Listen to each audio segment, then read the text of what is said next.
ఈ కార్యక్రమాన్ని మీకు సమర్పిస్తున్నవారు భారత వ్యవసాయ మంత్రిత్వ శాఖ మరియు దూరదర్శన్. నమస్కారం. రైతు నేస్తం కార్యక్రమానికి స్వాగతం. నా పేరు శ్రీలక్ష్మి. ముందుగా వ్యవసాయ సమాచారం చూద్దాం. గడిచిన 3 రోజుల్లో రాష్ట్రంలో వాతావరణం ప్రధానంగా పొడిగా ఉంది. పగటి ఉష్ణోగ్రతలు 30 నుండి 35 డిగ్రీల సెల్సియస్ మరియు రాత్రి ఉష్ణోగ్రతలు 16 నుండి 22 డిగ్రీల సెల్సియస్గా నమోదయ్యాయి. హైదరాబాద్ వాతావరణ కేంద్రం వారు అందించిన సమాచారం ప్రకారం రాబోయే 5 రోజులలో రాష్ట్రంలో వాతావరణం ప్రధానంగా పొడిగా ఉండవచ్చు. పగటి ఉష్ణోగ్రతలు 31 నుండి 34 డిగ్రీల సెల్సియస్ మధ్య, రాత్రి ఉష్ణోగ్రతలు 16 నుండి 20 డిగ్రీల సెల్సియస్ మధ్య నమోదు కావచ్చు. వాతావరణాధారమైన వ్యవసాయ సలహాలు. నల్లరేగడి నేలల్లో నిల్వ ఉండే తేమను ఉపయోగించుకొని దక్షిణ తెలంగాణ జిల్లాల్లో శనగ మరియు కుసుమ పంటలను విత్తుకోవాలి. నీటి వసతి గల ప్రాంతాల్లో ఆరుతడి పంటలైన మొక్కజొన్న, జొన్న, వేరుశెనగ మరియు ప్రొద్దుతిరుగుడు పంటలను విత్తన శుద్ధి చేసి విత్తుకోవాలి. ఈ శుక్రవారం అక్టోబర్ 28వ తేదీ సాయంత్రం 5:30 ప్రసారమయ్యే రైతు నేస్తం ఫోన్ ఇన్ కార్యక్రమంలో రబీ పంటలలో నీటి సద్వినియోగానికి సూచనలు అనే అంశంపై రాజేంద్రనగర్ వాటర్ టెక్నాలజీ సెంటర్ ప్రధాన శాస్త్రవేత్త డాక్టర్ వి రాములు రైతుల ప్రశ్నలకు నేరుగా సమాధానాలిస్తారు. దేశ ఆర్థిక రంగం అభివృద్ధి పథంలో నడవడానికి వ్యవసాయ రంగం మూల కారణం. భారతదేశ వ్యవసాయ రంగం గణనీయ అభివృద్ధి సాధించడానికి అన్నదాతల నిరంతర కృషి, శాస్త్రవేత్తల సహకారంతో పాటు అనునిత్యం సమాచారం అందించే సమాచార కార్యక్రమం రైతు నేస్తం. ఈనాటి కార్యక్రమంలోని ముఖ్యాంశాలు: వరిలో సుడిదోమ యాజమాన్యం, కేజ్ కల్చర్, రబీ పంటలలో కలుపు యాజమాన్యం, గ్రుడ్ల ఉత్పత్తిలో యాజమాన్యం. మన దేశంలో ప్రధానంగా పండించే ఆహార పంటలలో అత్యంత ముఖ్యమైనది వరి పంట. మన రాష్ట్రంలో అత్యధిక విస్తీర్ణంలో రైతులు సాగు చేసే వరి పంటలో వివిధ రకాల పురుగుల వల్ల పంట నష్టం జరుగుతుంది. ఈ పంటను ఆశించి అత్యధిక నష్టం కలుగజేసే పురుగులలో సుడిదోమ చాలా ముఖ్యమైనది. ఈ నేపథ్యంలో మనం ఇప్పుడు వరిలో సుడిదోమ యాజమాన్య పద్ధతుల గురించి తెలుసుకుందాం.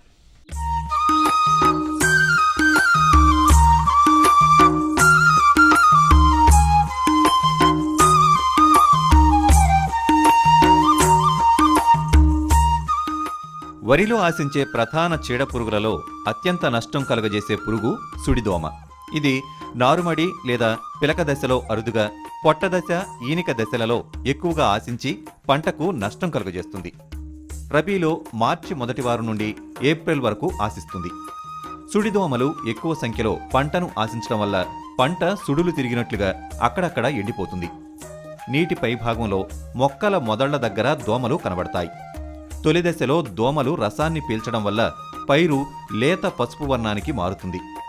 దోమ ఉధృతికి దోహదపడే మందులైన క్లోరోపైరిపాస్, ప్రొఫినోపాస్ మరియు లాంబ్డా సైహ్లోత్రిన్ వంటి మందులను పైరు తొలి దశలో వాడినట్లయితే దోమ ఉధృతి పెరుగుతుంది. సుడిదోమ యాజమాన్యంలో చేపట్టాల్సినటువంటి చర్యల్లో ముఖ్యమైనది ఏంటంటే, ఏవైతే మనకు ఈ సుడిదోమని తట్టుకునే రకాలు, ముఖ్యంగా మనకు 1010 ఉంది, అలాగే 1001 అనే రకము, విజేత అనే రకము, కాటన్ దొర సన్నాలు అనే రకాలు ఇదివరకు కూడా ప్రాచుర్యంలో ఉన్నాయి. వీటితో సమానంగా ఉన్నటువంటి రకాలైనటువంటి బతుకమ్మ అనే రకము, కూనారం సన్నాలు అనే రకము, అలాగే ఈ తెలంగాణ సోనా అనే రకం కూడా మన తేలిగ్గా మనము ఈ సుడిదోమ ఉధృతిని నివారించుకోగలుగుతున్నాం. కాబట్టి ఇటువంటి రకాలను మనం ఎంపిక చేసుకుని వాడుకోవాలి. అలాగే సుడిదోమ ఎక్కువగా ఆశించే ప్రాంతాల్లో తప్పనిసరిగా కూడా ప్రతి 2 మీటర్లకు 20 సెంటీమీటర్ల వెడల్పు కాలిబాటలు అనేది తీసుకున్నట్లయితే, అది కూడా ముఖ్యంగా కాలిబాటల్లో గమనించాల్సినవి 2 ఉన్నాయి. మనం వానాకాలంలో కనుక కాలిబాటలు తీసేటట్లయితే తూర్పు పడమర దిక్కుగాను, అదే గనక రబీ అంటే వేసవికాలంలో కనుక తీసుకున్నట్లయితే ఉత్తర దక్షిణ దిశలుగాను ఈ కాలిబాటలను తీసుకోవాల్సి ఉంటుంది. ఇక మూడవది ఏంటంటే, నీటి యాజమాన్యం అనేది చాలా ముఖ్యం సుడిదోమకి. దీనికి మనందరం కూడా చేయవలసింది ఏంటంటే, ఈ దోమ ఉధృతికి దోహదం చేసే నీళ్లు ఎప్పుడూ కూడా పొలంలో నిలగట్టకుండా మనము పిలక దశలో ఉన్నప్పుడైతే నీళ్లను అప్పుడప్పుడు పొలాన్ని కనుక ఆరబెట్టుకుంటూ ఉండాలి. అది ప్రధానమైనది. ఇక 4వ ప్రధానమైనది ఏంటంటే నత్రజని యాజమాన్యం. సాధారణంగా మనం అంతా కూడా ఒకే దఫా 50 కిలోలు నత్రజని ఎకరానికి చొప్పున వేసుకోకుండా 25 నుంచి 30 కిలోలు మించకుండా కనుక నత్రజని ఎరువుల్ని 3 నుంచి 4 దఫాలుగా కనుక వేసుకున్నట్లయితే ఈ సుడిదోమ ఉధృతి పెరగకుండా ఉంటుంది. ఇక 5వది మనకు దోమ ఉధృతికి దోహదం చేసేటువంటి మందుల వాడకాన్ని మనము నిషేధించుకోవాలి. ముఖ్యంగా చూసుకున్నట్లయితే ఈ ఆకు తినే పురుగుల యాజమాన్యానికి క్లోరోపైరిఫాజు, ప్రొఫెనోఫాజు, లాంబ్డాసైలోత్రిన్ లేదా ఇతర సింథటిక్ పైథ్రాయిడ్స్, అలాగే వీటితో పాటుగా మనం వాడేటువంటి బయోమందులు, వీటన్నిటిని కూడా మనం వాడకాన్ని మనం తగ్గించుకుని అవసరమైనప్పుడు ఒకవేళ ఆకు తినే పురుగులు ఉన్నట్లయితే ఎసిఫేట్ అనే మందు కానీ కార్టాప్ హైడ్రోక్లోరైడ్ అనే మందు కానీ ఆకు తినే పురుగులకు వాడుకున్నట్లయితే మనం దీని ఉధృతిని చాలా తేలిగ్గా నివారించుకోవచ్చు. ఒకవేళ అప్పటికీ కూడా వాతావరణం అనుకూలించి మనకి దోమ ఉధృతి ఎక్కువగా ఉందన్నట్లయితే చాలామంది రైతాంగం ఏం చేస్తారంటే గట్టు మీద నుంచి చూసి ఈ దోమ లేదులే నా పొలంలో అని చెప్పి అనుకుంటూ ఉంటారు. ఇది పొలం మధ్యలో దీని యొక్క రెక్కల పురుగులు ముందుగా మనకు మొదలవుతాయి. అవి తర్వాతి దశలో రెక్కలు లేని పురుగులుగా వృద్ధి చెంది ఈ మొక్కల మొదల దగ్గర నీటి పైభాగంలో ఉండి ఈ రసాన్ని పీల్చడం వల్ల ఈ పైరు ముందు పసుపు పచ్చ రంగుగా మారి ఎండిపోవడం అనేది జరుగుతుంది. తర్వాత దశల్లో సుడులుగా ఎండిపోతుంది. కాబట్టి మనం పైరులో అడ్డంగా మనము నడిచి దానిలో దుబ్బుకి ఎన్ని దోమలు ఉన్నాయి అనేది దాదాపు ఒక 25 నుంచి 50 మొక్కల్లో కనుక గమనించుకోవాలి. అది 20 నుంచి 25 దోమలకు మించి ఒక దుబ్బుకి మనకు గమనించినట్లయితే మనం వెంటనే దీని యొక్క సస్యరక్షణ చర్యలు అనేది చేపట్టాలి. ఒకవేళ సేంద్రియంగా నివారించుకోవాలనే వాళ్ళు వేపపిండి 200 కిలోలు ఎకరానికి కానీ, కానుగ చెక్క కానీ, వేప చెక్క కానీ 200 కిలోలు ఎకరానికి చొప్పున 2 దఫాలుగా వాడుకోవచ్చు. అప్పటికీ కూడా ఇంకా ఉధృతి ఎక్కువగా ఉన్నట్లయితే పిల్ల పురుగులు ఉన్నట్లయితే పిల్ల పురుగుల యొక్క ఉధృతిని మనం తగ్గించుకోవడానికి మనం ఏం చేయాలంటే ఈ బ్యూప్రోఫెజిన్ అనే మందు ఇది మనకు మార్కెట్లో అందుబాటులో ఉంటుంది. ఇది 1.6 మిల్లీలీటర్లు లీటర్ నీటికి చొప్పున 320 ml ఎకరానికి చొప్పున వాడుకున్నట్లయితే మనం ఈ తొలి దశలో ఈ చిన్న పిల్ల పురుగుల దశలో ఉన్నటువంటి పురుగుల్ని తర్వాతి దశలకు వెళ్లకుండా నిరోధించి మనం నివారించే అవకాశం ఉంది. అప్పటికీ కూడా ఉధృతి మనం తగ్గించలేనప్పుడు కానీ లేదా మనకు సస్యరక్షణ చర్యలు చేపట్టడం ఆలస్యమయ్యి 40 నుంచి 50 దోమలు ఉధృతంగా ఆశించినప్పుడు కానీ మనకి ఈ మధ్యనే కొత్త తరం మందులు అందుబాటులోకి వచ్చాయి. వాటిలో డైనాటోఫిరాన్ అనే మందు మనం చూసినట్లయితే 0.4 గ్రాములు లీటర్ నీటికి చొప్పున ఎకరానికి 80 గ్రాములు మనం వాడుకోవచ్చు. అలాగే పైమెట్రోజైన్ అనే మందు ఇది 0.5 గ్రాములు లీటర్ నీటికి చొప్పున ఎకరానికి మనము 100 గ్రాములు వాడుకునే అవకాశం ఉంది. అలాగే ఈ మధ్యకాలంలో ఇమిడాక్లోప్రిడ్ మరియు ఎథిప్రోల్ దీని యొక్క కాంబినేషన్ మందు కూడా మనకు మార్కెట్లోకి అందుబాటులో వచ్చింది. ఇదైతే 0.25 గ్రాములు లీటర్ నీటికి చొప్పున ఎకరానికి మనము 50 గ్రాములు వాడుకున్నట్లయితే ఈ 3 మందుల్ని కూడా మనము ఈ కొంచెం ఖర్చుతో కూడుకున్నవి కాబట్టి అవసరం మేరకు మాత్రమే ఈ కొత్త తరం మందుల్ని మనం వాడుకున్నట్లయితే ఈ పురుగులను నివారించవచ్చు. ఇదే కాకుండా మనకు మోనోక్రోటోఫాజ్ అనే మందు కూడా చాలా తేలిగ్గా అందుబాటులో మందు ఉంది. ఒక్కొక్కసారి చివరి దశల్లో మనకు ఉధృతి బాగా ఎక్కువైపోయి దోమ ఉధృతి ఎక్కువగా ఉన్నట్లయితే ఈ మోనోక్రోటోఫాజ్ అనే మందుతోటి నువాన్ అనే మందును కలిపి పిచికారీ చేసుకోవాలి. ఎందుకంటే చివరి దశలో ఎక్కువ మోతాదులో ఉన్నట్లయితే మనకు నూక కూడా అయ్యే అవకాశం ఉంది. కాబట్టి అటువంటి సమయంలో ఈ మోనోక్రోటోఫాజ్ నువాన్ కలిపి మనం పిచికారీ చేసుకున్నట్లయితే ఈ సుడిదోమను సమర్థవంతంగా నివారించుకునే అవకాశం ఉంది. పురుగు మందులు పిచికారీ చేసే ముందు పొలంలో నీటిని తగ్గించి మొక్కల మొదళ్లపై పడేలాగా పిచికారీ చేయాలి. ఈ విధంగా రైతులు సుడిదోమ యాజమాన్యం పాటించినట్లయితే మంచి ఫలితాలు రాబట్టవచ్చు. వ్యవసాయంతో పాటు అనుబంధ రంగాలైన చేపల పెంపకం వల్ల రైతులు మంచి ఆర్థిక పురోగతిని సాధించవచ్చు. అయితే చేపల పెంపకంలో సాధారణ పద్ధతులు అవలంబిస్తే ఆశించినంతగా లాభాలు రావు. కేజ్ కల్చర్ ద్వారా చేపల పెంపకం చేపట్టినట్లయితే కలుగు ప్రయోజనాల గురించి ఇప్పుడు మనం తెలుసుకుందాం.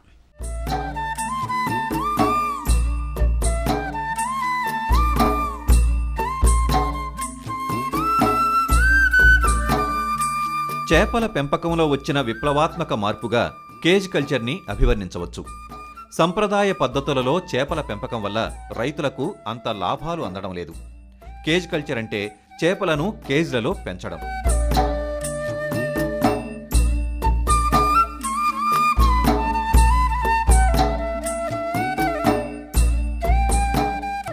కేజ్కి ఒకవైపు జాలి ఉంటుంది. కులవృత్తులు అంతరించిపోకుండా అభివృద్ధి చేసేందుకు మన రాష్ట్ర ప్రభుత్వం కేజ్ కల్చర్ని ప్రోత్సహిస్తోంది. చెరువులు, రిజర్వాయర్లలో కేజ్ కల్చర్ ద్వారా చేపల పెంపకం చేసుకోవచ్చు. కేజ్ కల్చర్ అనే ప్రాక్టీసు మన దేశంలో కొన్ని రాష్ట్రాల్లో బాగా చేస్తారు. ప్రత్యేకంగా జార్ఖండ్ రాష్ట్రంలో బాగా ఇంప్లిమెంట్ చేస్తున్నారు. ఇది దాన్ని ఇన్స్పిరేషన్గా తీసుకొని తెలంగాణ ప్రభుత్వం ఏర్పడ్డాక అప్పటి మత్స్యశాఖ మంత్రి గారు, ఆర్థిక మంత్రి గారు, వారితో పాటు నేను, మా సీనియర్ అధికారి ఒకరు అందరం అక్కడ జార్ఖండ్ విజిట్ చేశాము. జార్ఖండ్ విజిట్ చేసి అక్కడ ఎలా చేస్తున్నారు, ఏం చేస్తున్నారు, ఏ వెరైటీలు చేస్తున్నారు, వాటి ఫీడింగ్ ఎలా, వాటి టెక్నాలజీ ఏంటి అవన్నీ తెలుసుకొని వచ్చాము.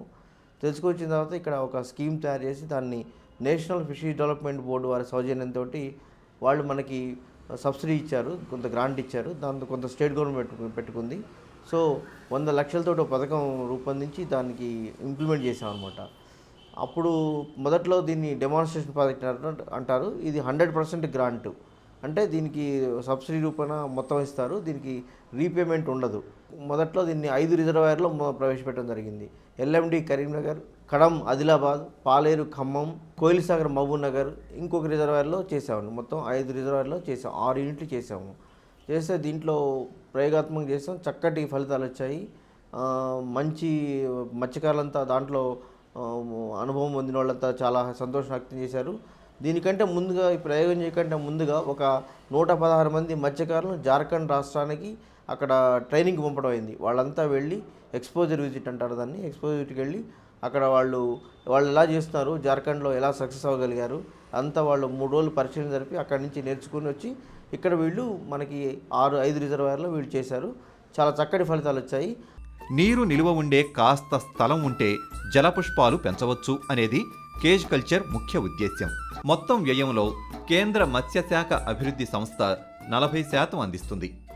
పెద్ద సంఖ్యలో నాణ్యమైన చేపల పెంపకం వల్ల విదేశాలకు కూడా ఎగుమతి చేసి మంచి ఆదాయం పొందవచ్చు.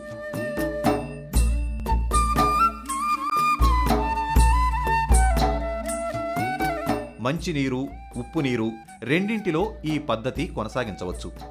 తీర ప్రాంతాలలో 1 మీటర్ నుండి 6 మీటర్ల కేజ్లను రూపొందించి అందులో పెంపకం చేసుకోవచ్చు. ఇలా ప్రత్యేకంగా తయారు చేసిన బోనులు నీటిపై తేలియాడే విధంగా ఉంటాయి.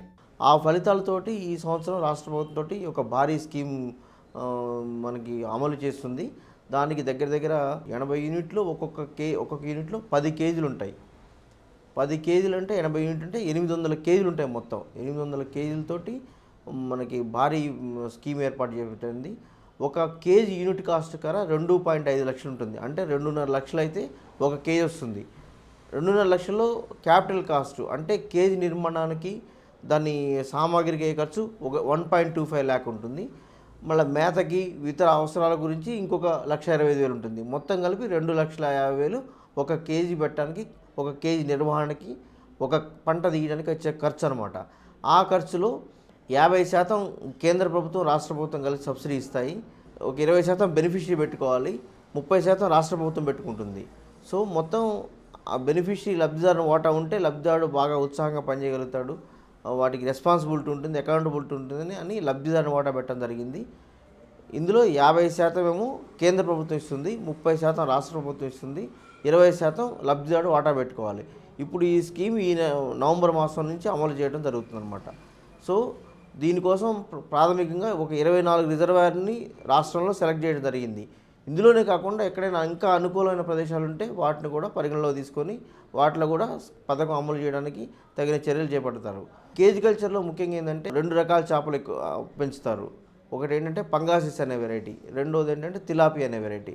ఈ జాతులు ఎందుకు పెంచాలి, మన దగ్గర బొచ్చలు, రోహు పెంచవచ్చు కదా అని అడుగుతారు. అవి పెంచడం వలన కొన్ని ఇబ్బందులు ఉన్నాయి. బొచ్చ, రోహు అనేది ఒత్తిడి ఎక్కువైతే తట్టుకోలేవు. పంగాసిస్ జాతి కానీ లేకపోతే తిలాపియా జాతి కానీ ఒత్తిడి ఎక్కువ వేసినా కానీ పెంచడానికి మనకు అనుకూలంగా ఉంటాయి అన్నమాట. జలాశయాల వైశాల్యాన్ని బట్టి 10 నుండి 15 కేజీలు ఏర్పాటు చేసుకోవచ్చు. పండుగప్ప, రెడ్ స్నాపర్, మల్లెట్స్, ప్యాంపర్ వంటి మంచి ధరలు పలికే చేప రకాలను పెంచుకోవచ్చు. ఈ విధంగా రైతులు కేజ్ కల్చర్ అవలంబించినట్లయితే మంచి లాభాలు పొందవచ్చు. రైతు నేస్తం కార్యక్రమంలో చిన్న విరామం. ఇదిగో ఇంకా చెప్పు. అంతే. అరే అదేమిటయ్యా, ఇంత కొంచెం రసాయనిక ఎరువా? పొలం పనులు మానేసావేంటి? పొలం పనులు కాదు, అమాయకత్వాన్ని వదిలేశాను. మట్టి పరీక్షలు జరిపించాను. ఏం లేదు, ఇప్పుడెంత అవసరమో అంతే ఎరువుని పొలంలో జల్లుతాం. రైతన్నలు ఈ రోజే మీ సమీపంలోని జిల్లా భూపరీక్ష ప్రయోగశాలలో మట్టి పరీక్షలు జరిపించండి. మట్టిలోని పోషక తత్వాలు, తేమ, మొక్కల అభివృద్ధిని దృష్టిలో పెట్టుకుని కావలసిన పోషక తత్వాల్ని జల్లండి. అన్నట్టు మట్టిలోని సల్ఫర్, జింక్, బోరోన్ వంటి సూక్ష్మ పోషక తత్వాల గురించి తెలుసుకోవడం మర్చిపోకండి. ఎరువు ఇంకా జైవిక ఎరువుల్ని సరిగ్గా వాడి నేలలోని ఉత్పాదక శక్తిని పెంపొందించండి. దిగుబడిని పెంచి ఖర్చుని తగ్గించండి. అమూల్యమైన విదేశీ ద్రవ్యాన్ని పొదుపు చేయడంలో సహకరించండి. అంతేకాదు, కొద్ది కొద్దిగా నత్రజనిని అందించే ఎరువులు అంటే వేపతో కూడిన యూరియాకి ప్రాధాన్యతనివ్వండి. ఆకుల మీద యూరియాని జల్లండి. అరే వా, నిజంగానే తెలివైనవాడు అయ్యావే.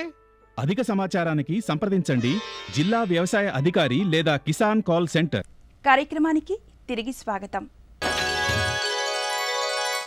వ్యవసాయంలో రైతులకు అనునిత్యం బాధించే అంశం కలుపు మొక్కల యాజమాన్యం. కలుపు మొక్కల వల్ల పెట్టుబడి పెరగడంతో పాటు పంట నష్టం కూడా కలుగుతుంది. ప్రస్తుత రబీ పరిస్థితుల్లో రైతాంగం వివిధ పంటలలో పాటించవలసిన కలుపు యాజమాన్యం గురించి తెలుసుకుందాం.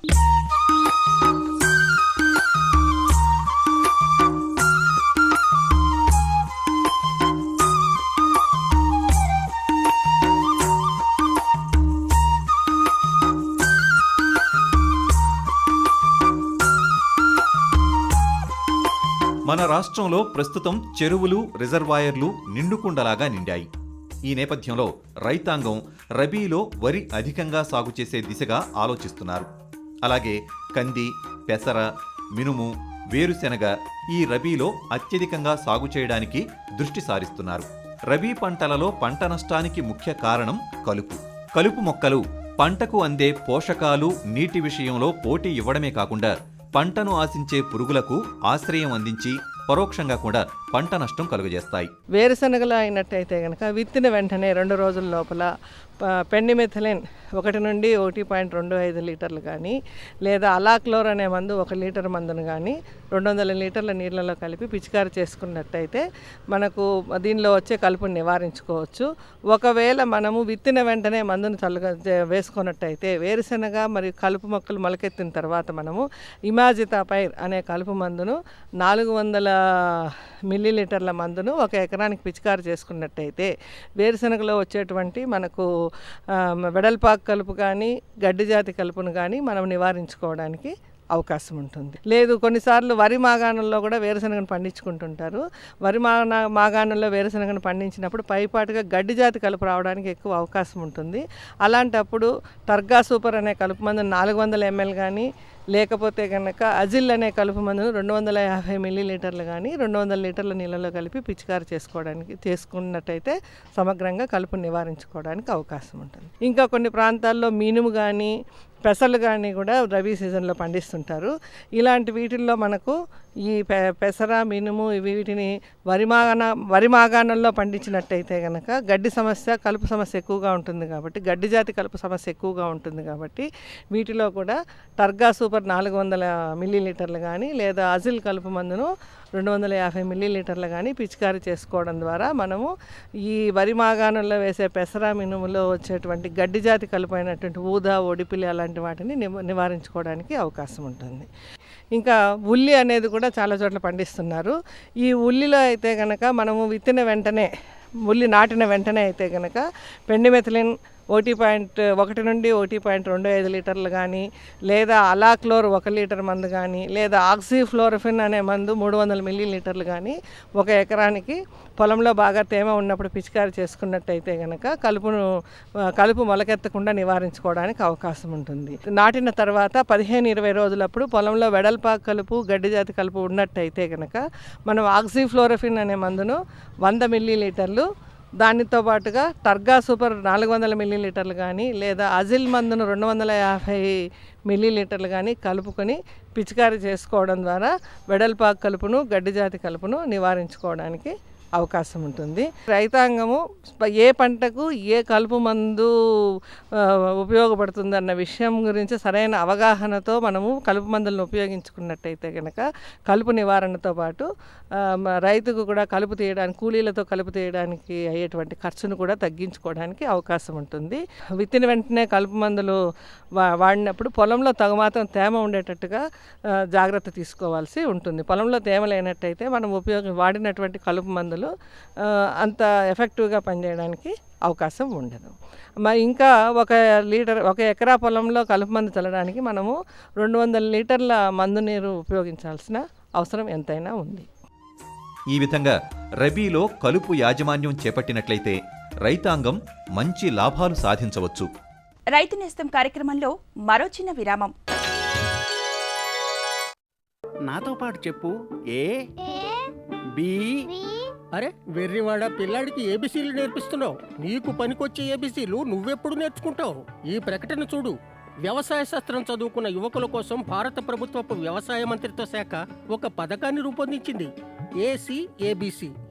ఏసీఏబిసి? అవును, ఏసీఏబిసి అనగా agri clinics and agri business centre.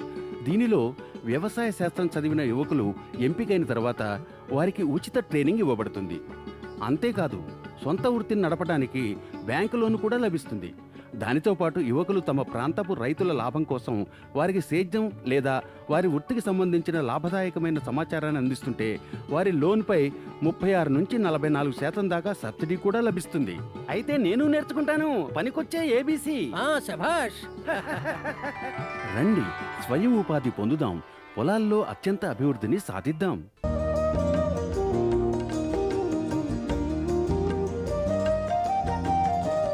అరే రాఘవ్, విత్తనాలు కొన్నావు, కీటనాశకాలు కొన్నావు, ఇంకా ఎరువు కొన్నావు.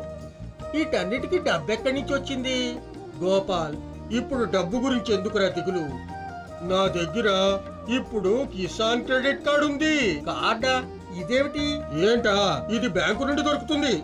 ఈ కార్డుతో ఒక పరిమితి వరకు మన పొలానికి ఏమేం సామాన్లు కావాలో ఇవన్నీ కొనొచ్చు. అట్టగా నాకు కూడా ఒక కార్డు ఇప్పించు.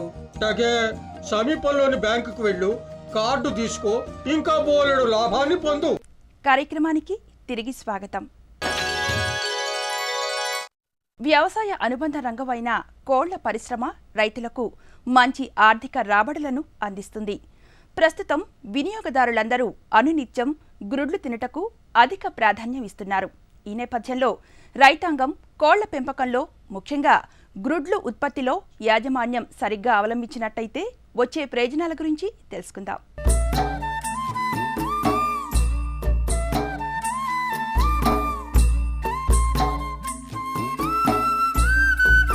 వ్యవసాయ అనుబంధ రంగమైన కోళ్ల పరిశ్రమ మంచి అభివృద్ధిలో ఉంది అనడానికి నిదర్శనం ప్రపంచంలోని గుడ్ల ఉత్పత్తిలో భారతదేశం 3వ స్థానంలో ఉండడం.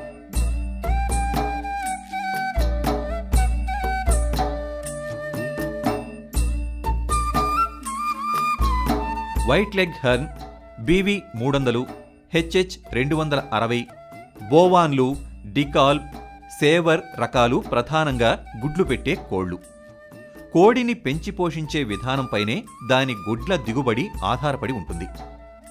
కోళ్ల పోషణ వాటి వయస్సుని బట్టి 3 దశలుగా విభజించబడుతుంది. కాబట్టి వాటి యాజమాన్య పద్ధతులు కూడా కోళ్ల వయసును బట్టి మారతాయి. చిన్న యాజమాన్య పద్ధతుల్లో ముక్కులు కత్తిరించుట, ఫస్ట్ 2 వీక్స్లో ఒకసారి, తర్వాత 10వ వారంలో ఒకసారి ముక్కులు కత్తిరిస్తే ఏమవుతాయంటే దాన వినియోగం పెరుగుతుంది. ఒకదాన్ని ఒకటి పొడుచుకోకుండా మనము నివారించవచ్చు. దగ్గరలో ఉన్న పశువైద్య అధికారో లేకపోతే ఏదైనా కన్సల్టెంట్ ద్వారానో లేకపోతే హ్యాచరీ వాళ్ళు రికమెండ్ చేసిన దాని ప్రకారము మనము వ్యాక్సినేషన్స్ షెడ్యూల్ ఖచ్చితంగా ఫాలో అవ్వాల్సి వస్తుంది. ప్రతి 200 చదరపు అడుగుల స్థలానికి ఒక 40 వాట్ల బల్బుని కానీ ట్యూబ్లైట్ని కానీ అమర్చాలి. ఒక్కొక్క కోడికి కనీసం 3 నుండి 4 అంగుళాల మేత స్థలం, 1 అంగుళం నీటి స్థలం లభించేలా చూడాలి. ఇందుకోసం తొట్టెల సైజును పెంచుకోవాలి. 10 నుండి 12 కిలోల పరిమాణం గల మేత తొట్టి సుమారు 20 నుండి 25 కోళ్లకు సరిపోతుంది. దాణా మిశ్రమం ఒక రకం నుండి వేరొక రకానికి క్రమంగా మార్చాలి. పోషణలో మరి గుడ్లు పెట్టే కోళ్లలో మనం చూసినట్టయితే ఫస్ట్ 8 వారాలు చిక్ దానా ఇస్తాము, లేయర్ చిక్ దానా ఇస్తాము. 8 వారాల తర్వాత గ్రోయింగ్ దశలో గ్రోవర్ దానా ఇస్తాము. ఇది దాదాపు 12 వారాల వరకు ఇస్తాము, 12-13 వారాల వరకు. 13 ఆర్ 15 వారాల వరకు ఒకవేళ బాడీ వెయిట్ 1.40 1 కిలో 40 గ్రాములు వచ్చాక ప్రీలే డైట్ అని ఇస్తాము. దీని యొక్క ఇంపార్టెంట్ ఏంటంటే గుడ్లు పెట్టే దశ కన్నా ముందు ఒక 2 వారాలు మనము కాల్షియం అధికంగా కూడిన దానాన్ని ఇవ్వడం ద్వారా ఏమవుతుందంటే ఎముకలు గట్టిపడి బాడీ లోపల రిజర్వ్స్ పెరుగుతాయి. దాని తర్వాత 18 వారాలకు బాడీ వెయిట్స్ తీసుకొని 1.2 కిలోల బరువు వచ్చాక ప్రీలే డైట్ ఇచ్చాక మనము నెమ్మదిగా ప్రతి రోజు ఒక 15 నిమిషాల రూపాయలు లైట్ అవర్స్ని పెంచుకుంటూ 16 గంటల వరకు లైట్ తీసుకురావాల్సి వస్తుంది. సో ఈ లైట్లో పెద్ద టెక్నాలజీ ఏం లేదు. ఇందులో మనం చేయాల్సిన 3 అంశాలు. గ్రోయింగ్ దశలో ఎట్టి పరిస్థితుల్లో లైట్ ఇవ్వకూడదు, గుడ్ల దశలో ఎట్టి పరిస్థితుల్లో లైట్ని ఆర్పేయకూడదు. ఈ 2 మనము ఖచ్చితంగా రైతు సోదరులు గుర్తుపెట్టు. గుడ్డు బరువు ప్రభావితం చేసే అంశాలు మనం చూసినట్టయితే, ఎందుకంటే మార్కెట్లో వెళ్ళినప్పుడు వినియోగదారులు గుడ్డు బరువు మీద, పెంకు నాణ్యత మీదనే మనకు రేట్ వస్తుంది. కాబట్టి వీటిలో పాటించవలసిన మెలకువలు చూసినట్టయితే, గుడ్డు బరువు అనేది కోడి యొక్క బరువు మీద ఆధారపడి ఉంటుంది. 1.2 kg బరువు వచ్చినప్పుడే గుడ్డు ఉత్పత్తి స్టార్ట్ అవుతుంది. సో ఫస్ట్ ఫ్యాక్టర్ మన గుడ్డు బరువు నిర్ధారించేది ఏంటంటే కోడి బరువు 1.5 to 1.2 to 1.6 kgకి మించకుండా చూడాలి. ఒకవేళ అంతకన్నా 1.6 kg కన్నా మించితే కూడా గుడ్డు సైజ్ పెరిగి పెంకు నాణ్యత లోపిస్తుంటుంది. కాబట్టి మనము కోడి బరువు తగ్గకుండా, కోడి బరువు ఎక్కువ కాకుండా మనము సమపాలలో పోషణ ఇచ్చేసి మనం నిర్ధారించాల్సి వస్తుంది. లిట్టరు తడిగా ఉండి అమ్మోనియా వాసన వచ్చే పరిస్థితుల్లో 10 చదరపు అడుగులకు 1 కిలో పొడి సున్నాన్ని కలిపినచో చెడు వాసన నివారించబడి కోళ్లు ఆరోగ్యంగా ఉంటాయి. ప్రతి కోడికి 1.5 నుండి 2 చదరపు అడుగుల స్థలాన్ని కేటాయించాలి. దగ్గరలోని ఫామ్లలో కానీ, అదే ఫామ్లో కానీ ఏవైనా రోగాలు ప్రబలినప్పుడు అవసరాన్ని బట్టి మందులు లేదా టీకాలు వేసి కోళ్లను కాపాడుకోవచ్చు.